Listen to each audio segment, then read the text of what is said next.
Hello and welcome to Debating Europe's online town hall style citizens panel on EU reform. How might European citizens want to change the way the European Union works? My name is Joe Lidabaski and I'm the editor of Debating Europe. And for the next half hour, we have with us Daniel Freund, who is a Green MEP from Germany and has led the negotiations for the Green Group on the Conference on the Future of Europe. Hello, Daniel. Thank you for joining us.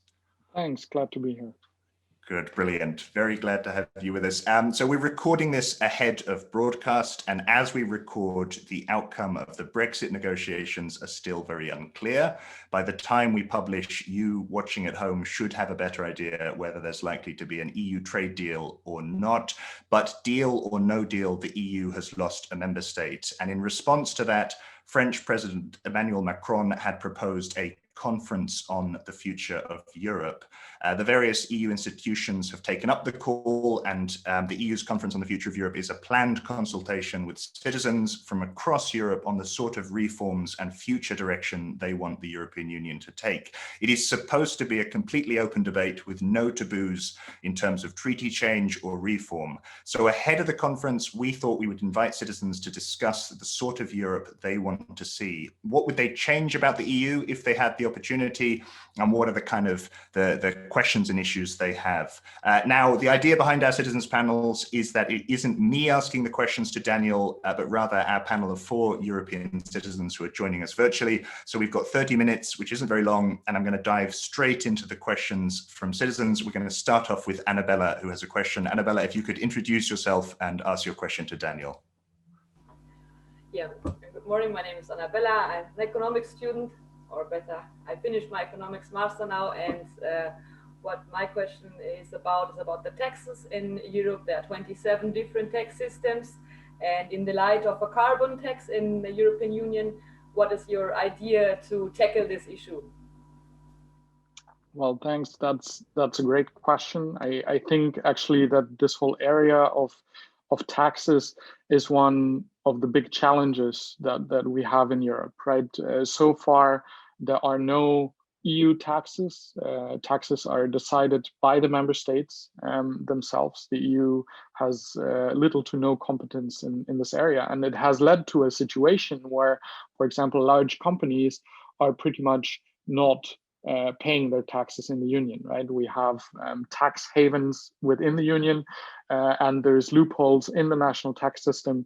I mean, many of you might have heard over the last few years of things like the Irish sandwich, where you basically bounce back and forth taxes so long between member states until they magically disappear, and then large companies like IKEA, like McDonald's, like Amazon end up paying little to no taxes in the European Union, which is usually one of the biggest markets. So I really think that is something that we need to change, where we as Europeans should get together and make sure that we're not being robbed in a way by large multinational companies. And I think the area that you mentioned is also essential to this.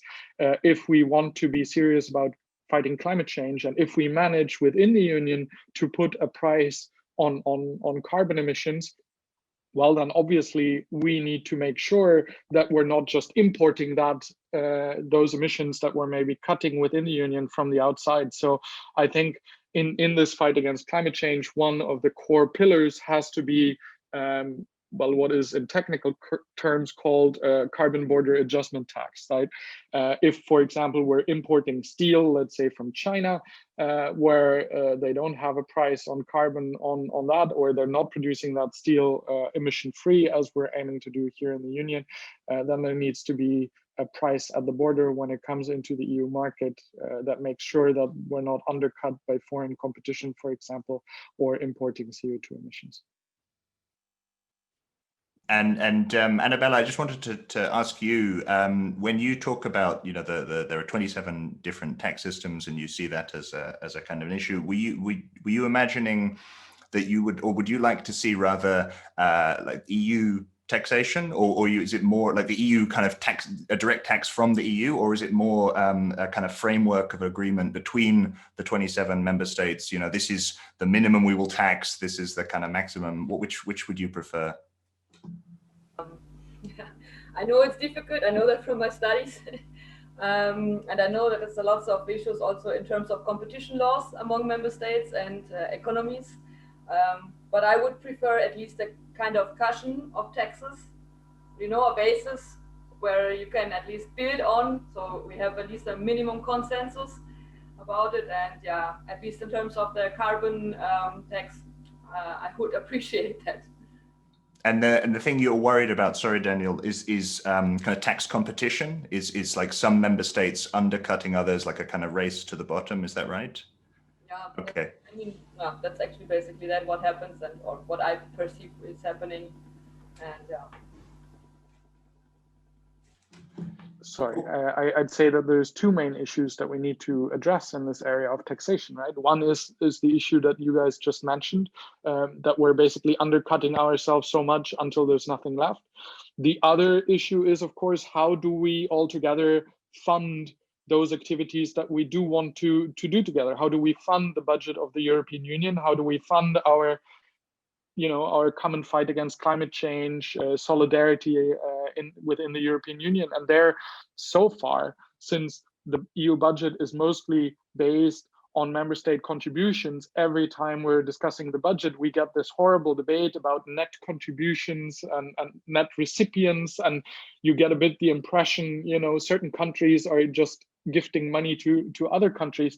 But I would like us to move to a system where it's just those that are rich and that have a lot of money, they pay more taxes into the common budget, and those that are poor and that need help and are in difficult situations, they receive money from the common pot, regardless of which member state they might be living in. And I think therefore it would be good, well, what again in technical terms is called own resources, but it's basically going away from this which member state puts how much money into the pot, and that we just say, well, for example, large corporations pay a tax to the European Union because they are the ones that are profiting the most from the common market that we have, that whatever the small bakery or the bookshop at the corner, they don't, experience the single market as much as large multinational corporations do. So they should also pay the price that the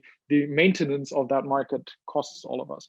Yeah, and of course the common budget, which you mentioned, is the sort of the other side of taxation. We're talking about kind of fiscal, spending and taxation, which is very much the provision of member states at the moment, overwhelmingly so. And before I'm going to move on to Theodoros and his question, but I just want to check with you, Daniel, in the context of the conference on the future of Europe, do you think this kind of questions that Annabella is talking about, this sort of tax and spend issues, are we sort of kidding ourselves if we believe that member states are going to give up or kind of pool sovereignty when it comes to some of these decisions in the conference on the future of Europe? Well, I would hope at least that it's up to us to decide. All of us citizens should first define the agenda of the conference. We should all get our say on what is it that we want to discuss. Is it tax issues? Is it climate change? Is it migration? Whatever it is, we should have a say, all of us, on what's on the table. And the outcome, again, should be defined by what citizens want, right? Where is the most support for certain proposals? And then obviously we need to hold our governments, we need to hold the EU institutions to account that they actually do what citizens support and want from the Union. Okay, let's move on then to Theodoros, if you want to introduce yourself and ask your question. Yeah, hello, I'm Theo. I'm an IT engineer and I live in Brussels, but originally I do come from Greece. And Daniel, I would like to ask you a question. How can the EU, with its core values, face the rising tide of autocratic leaders in the world, including leaders that are in the EU, such as the leaders of Hungary, Poland, and so on? Well, I think, again, this is one of the great challenges that we have at the moment. We all see that Poland and Hungary are currently vetoing the next 7-year budget and the Corona Recovery Fund over a fight about a new instrument that we have been debating here in the EU institutions for almost 2 years now, that would link the paying out of EU funds to the respect of the fundamental rights and values that every member state has signed up to when they joined the European Union, right?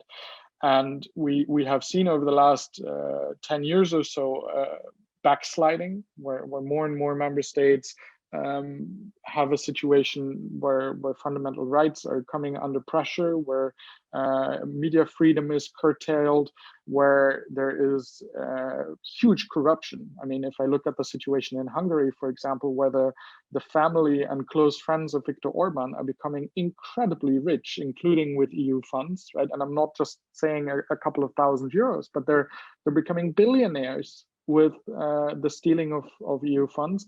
And that is something that so far the EU hasn't really been able to tackle. The instruments that the Union has at the moment, you might have heard about the Article 7 procedure, right, where you can potentially withdraw the voting rights of member states when they violate fundamental rights, is something that has been stuck for years, because we're talking about this unanimous voting in the council, as we did for the taxation. You know, as soon as one member state blocks this, we can't move forward. And Poland and Hungary have done a mutual defense clause where they protect each other. So I'm very much hoping that this new rule of law conditionality can get things moving here. But I also think that the Commission in general needs to use the tools that it has to protect all our fundamental rights and freedoms. They need to cut funding to the member states where they can, and they already can under the current rules. They need to take those member states to court systematically whenever they break the rules. And I think all of us need to take this more seriously, because we clearly cannot accept the development of autocratic governments in the middle of the EU. I mean, then the EU basically breaks down and stops functioning, as we see with the current fight over the budget. So in this context, there has been some talk about the kind of 25 member states without Hungary and Poland using enhanced cooperation, particularly to move ahead with the coronavirus recovery fund. Not so much the EU 7-year budget, but the recovery fund. Is that something that you think is a good idea? Doesn't it risk kind of breaking up the EU into a kind of multi-speed Europe? Is that a good idea? I mean, obviously, it would be better to do the European solidarity around the corona crisis altogether, right? And that remains the main plan. But we also have to think about, if Poland and Hungary maintain their vetoes, what are the alternatives? And I think it's useful to think about these alternatives, because we might have to do it. It's not what any one of us wanted. It's not what we in the Parliament or in the Commission wanted when we set out on building this solidarity package. But if Poland and Hungary force us to do it in a different way, then obviously we need other solutions, because it's not an option simply to say, okay, then we don't do it. I mean, the millions of Europeans, the thousands of businesses that need a lifeline right now, we can't just let them stand in the rain. And it's also not an option to say, okay, if Poland and Hungary don't want us to prevent them from firing judges that they don't like, or Orban continuing to steal our money, well, that's also not something we can accept simply to say, okay, well, then we let you continue doing that. So if we're forced to, I think we'll have to take another route, the one of enhanced cooperation. And we have seen in other areas from Schengen to the euro that it is something that can work. And if we have to start with a smaller group of member states, although in this case it would be 25 already out of the 27, then we do start with those that want to participate, and the door will always remain open for Poland and Hungary to eventually join. Maybe if the government changes in one of those countries, then they will just join a bit later. Okay, Theodoros, I think you wanted to follow up a question about that. Yes. So Daniel, I know that Poland and Hungary is part of the EU, but my question also is about China and other countries that are very big powers, regional powers, or maybe superpowers in the world, and they trade with the EU, and we have bonds with these countries, but their values compared to our values have nothing in common almost. Yeah. So I would like a small, thank you. No, I mean, obviously, I would like the European Union to remain the most outspoken defender of fundamental rights, human rights, and our common values in the world. But the reason I spoke about the problems at home first is that I think we can only be that credible voice on the international scene if we're serious about what we're saying also within the European Union. How can we criticize the situation in Belarus or elsewhere in the world if we do not manage that at home? So I think the two go together, right? I want us to be a stark defender of human rights. I want us to use the tools that we have, which are mostly economic, of course, to defend human rights in places that you mentioned, China, but elsewhere in the world as well. But to be a credible voice on this outside of the union, we also need to make sure that our own house is in order. I would very much hope that things improve in the next few months. We have a new administration in the United States that hopefully will rejoin us in putting pressure on governments around the world rather than cozying up to dictators and autocrats as the still current US administration has been doing. So I have some hope that things might get better early next year on that front. Okay, David, let's move to your question. If you could introduce yourself and ask your question to Daniel. I'm David.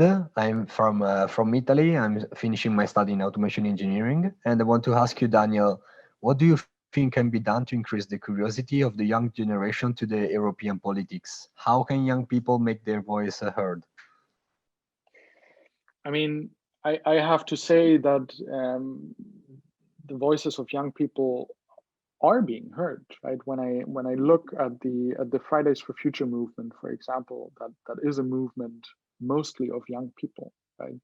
In all our member states, it's young people, students or people that are still at school are leading this movement, and I think even if not all that the Fridays for Future movement is asking for is being done yet, it has launched a debate like we've never had before on the issue of climate change, right?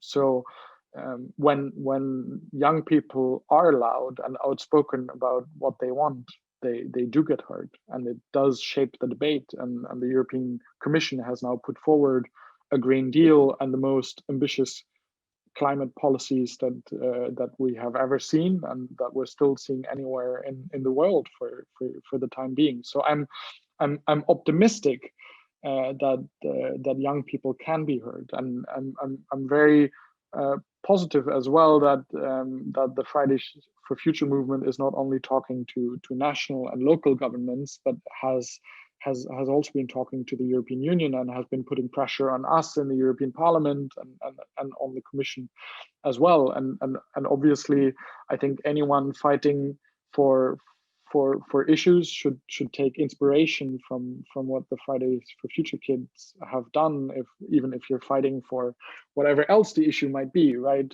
Be it gay rights, or be it media freedom, or be it against corruption, or whatever. But of course, we as the union can still get better at communicating with young people, dedicating more resources, for example, to new communication lines, right? That getting press releases into newspapers is maybe not the best way to reach younger people today. And I think, I mean, it's something that I personally am trying, right? Being present on Instagram and other social media to reach younger audiences. And there are a couple of other young MEPs, I think that are doing quite well at that, but the institutions themselves are sometimes still a bit slow, I think, to adapt to that. And I think as part of this big discussion on the future of Europe, as part of this conference that we're planning to do, well, I have been fighting from the beginning that there be a dedicated space for young people in this. I mean, we want to have these citizens' assemblies, right, with randomly selected citizens from all over the union. But I also want there to be dedicated youth assemblies where young people can talk about those issues that are particularly relevant to young people, and so I think that that should be at the heart of this conference. I'm glad that you raised the conference on the future of Europe, because I do want to kind of put David's question to you again in that context. So there are, after the UK leaves, or it has already left, I suppose it's no longer a member state, but after January the 1st, when it's left the transition period, there are going to be, I think, 440 million European citizens, something on that order. Like, in practical terms, how do you survey that many people? And I don't know what percentage of those we could consider young people, but particularly within the Conference on the Future of Europe, how do you get young voices listened to? You mentioned kind of citizens' assemblies and having kind of special assemblies set out for young people, but how will the Conference on the Future of Europe work in practical terms? Like, what do you think it's going to look like? Well, what we in the European Parliament imagine is sort of two pillars of this conference. And the one pillar, and that for me is really the more important one, it's these randomly selected citizens' assemblies. You have a first phase where every European can voice their preference on what topics they want to discuss, and these topics are then put to this random citizens' assemblies, where you have roughly 235, let's say, citizens from the 27 member states, and they should represent the European population by gender, by age, by geography, and by sort of socioeconomic background or education, let's say. So the whole assembly bill will be reflective of Europe.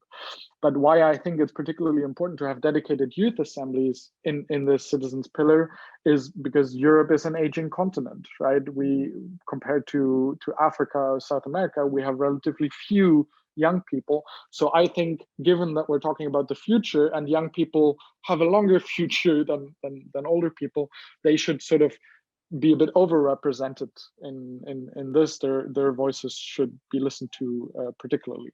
And then the second pillar is the institutional pillar, where you have members of the European Parliament, national parliaments, the Commission, the governments, those that will ultimately have to implement or to translate what the citizens say they want into concrete legal text, into laws, into budget allocations, and so on. So obviously they need to be included as well. But for me, really the core of this whole exercise is listening to citizens and then actually doing what they want, because we have seen in the past there have been these citizens dialogues and whatnot. We have listened in the past, but then we have sort of ignored it, right? There were these citizens dialogues, 200,000 people or something across the union were listened to, and all this led to a 90-second debate among the heads of state and government. That's not taking anything seriously. So we need to make sure that it's not only we're debating together, but then there's actual action at the end and concrete changes. And just to be clear, there's the member states could ignore what comes from the Conference on the Future of Europe, right? There's no mechanism that kind of enacts what is decided or agreed in the conference. It's up to the member states. Particularly if there's treaty change, it has to be done through unanimity. So that's going to be a big challenge, right? It's going to be a huge challenge, but I hope that the public attention will be big enough that afterwards no one can chicken out. That if citizens then really say, you said you were going to do it, here's our proposal, and citizens with large majorities have agreed on this or that, and that if governments don't do it, well, then we have to vote them out, because they shouldn't ignore their voters. Okay, let's move to the last question from Charlotte. If you want to introduce yourself and ask your question. Great, thanks. Yeah, I'm Charlotte and I am originally from Germany, but I'm now doing my PhD in the UK. We've briefly spoken about issues like climate change and the environment. They are debated in the EU, But my question is about justice towards future generation, which I take to be a much broader issue. So the question is, how can and how should the EU change to better protect the rights and the interests of future generations? Well, I think the element of listening to young generations in particular is one of those. I think we should also be better at making sure that young people participate in the democratic process, right? We have seen for a long time that often young people are less likely to vote than older ones, and making sure that every young person knows what is at stake, but also knows how they can get their voice heard, is something that should be part of education everywhere in Europe, but unfortunately doesn't have a big enough place yet. And I think that's a key thing that we need to do, because ultimately that's where the decisions are taken, right? And I don't think that there's just one simple definition of what do young people want, right? And there's lots of people out there that claim that young people want different things, right? Conservatives right now are saying, well, if we want to protect the interests of young generations, what we really need to do is to make sure that we're not going too much into debt, that we're having a balanced budget, so that we're not overburdening future generations with a huge pile of debt. I would rather argue, well, young people have a particular interest in having a livable planet that we're leaving to them. And that also means that right now we need to make big investments into transforming our societies, our economies into, well, make them fit for a more sustainable future, right? But that would mean that right now we would have more public spending. And I actually think that in a situation where the European Union, a number of member states, can actually borrow at negative interest rates, it's you're taking money out, you're getting money on top of that because you have a negative interest rate. And if you then invest that in things like renewable energies, into making our houses more energy efficient or even climate neutral, then that is a fantastic investment that we should do, and that hopefully future generations are going to thank us for, that we left them a planet that isn't overheating, where the ice caps are melting, where we have extreme weather conditions on a way more regular basis. So that's a debate that we need to have, and where I would hope young people are making their own view on this heard and are saying, what do you want? You want the balanced budget, or you want climate investment? And the same for pretty much any other issue that you could come up with. Okay, I'm going to open it up to a final question at the end. We're almost out of time. I just want to, Daniel, ask you one question. So we've talked, I think it's been a really interesting discussion. We've covered some of the kind of big central topics. However, there maybe has been an assumption during the discussion that we've sort of said, oh, will European citizens push for kind of greater tax, Europe sent a common taxation spending, common kind of mechanisms to tie rule of law to kind of EU funding and so on. But my question is, what happens if that's not the case? What happens if at the end of this process, the Conference on the Future of Europe, we have a kind of a drive for less Europe, or for, I think Theodoros talked about values. What happens if the outcome is not in keeping with the values of the European Union in terms of issues like migration and so on, or there is a balance, isn't there, between the outcome that you might have and the values of the European Union? Like, how do you juggle that? Well, there's basically two answers here. One is, when we're going against fundamental values, that's out of debate, right? There we have a bedrock foundation in Europe that I think we should not touch. But it could well be that the conference produces outcomes that I don't like, right? And I'm enough of a Democrat to say, well, if there is a large majority of citizens that decides this, well, then this is what we should do, right? And I can try to argue otherwise and try to convince people, but if I don't manage and if there's a large majority against what I want, so be it. And that's actually often the case for us Greens, because I mean, even if now we're getting 20% in Germany, there's still 80% that don't vote for us and don't agree with all the ideas that we have. That's normal in a democracy. But the second point that I'd like to make is that when you actually discuss with Europeans and you put them together, I am very, very convinced that they will come up with sensible solutions.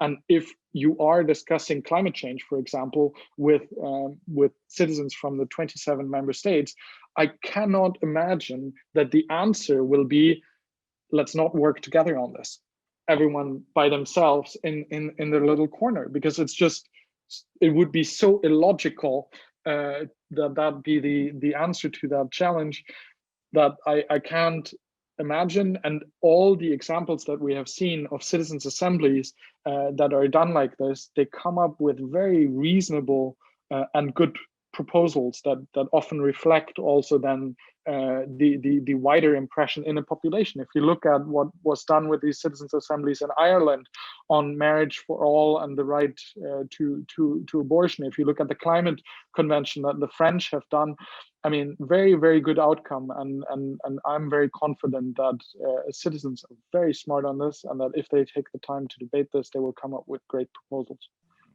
Okay, I'll put it to like a final opportunity for one of our citizens to ask a question. So, or a couple, if you want to raise your hands if you have a question. If not, don't worry, we can finish early. But just if anyone has something else that they want to add or ask Daniel. Charlotte, anybody else? No? Okay, Charlotte, if you want to ask your question, and then we can wrap up. Yes, thank you. I just wanted to take the opportunity to quickly follow up on what you just said in response to my question on future generations. And I think I agree with a lot of what has been said about youth participation and about the need for more political education across Europe. And I think that's all great, and we should do that. I think the question of what future generations want isn't necessarily the same thing as what young generations want or can advocate for. I think future justice is something that, should be implemented much more deeply within the policy process. It's not just about inputs or about content even.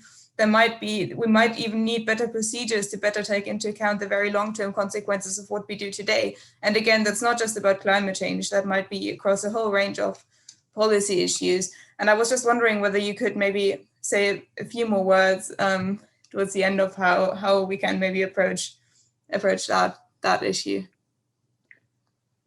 Well, I mean, for me, that's at the core of what we as Greens are doing, right? Political decisions that are sustainable, so meaning that they work for the long term, not just for tomorrow or the day after. Climate change is a big issue. Biodiversity is maybe even the bigger crisis that's sort of looming behind climate change, because if we're losing species at the rate that we're currently losing them, even if we solve climate change, we might not have a planet left that sustains much life other than human, and we can't live without all these other species on this planet, right? Our agriculture collapses if insects disappear. Much of the human population cannot live without protein from fish and other things, at least not at the moment. So that is something that we have to address, and that I think in each decision that we're taking should always consider how does that impact, not just the people that immediately follow us that are young today, but is this something that for the long term works for the human species survival on this planet? Thank you. Okay. On that note, we are out of time. We can, but however, you can continue taking part in the debate on our website on debatingeurope.eu. I want to thank our citizens panel. Thank you, Annabella, Theodorus, David, and Charlotte. Thank you, of course, to Daniel Freund for answering their questions. And thank you for watching at home. Goodbye, everyone, and stay safe.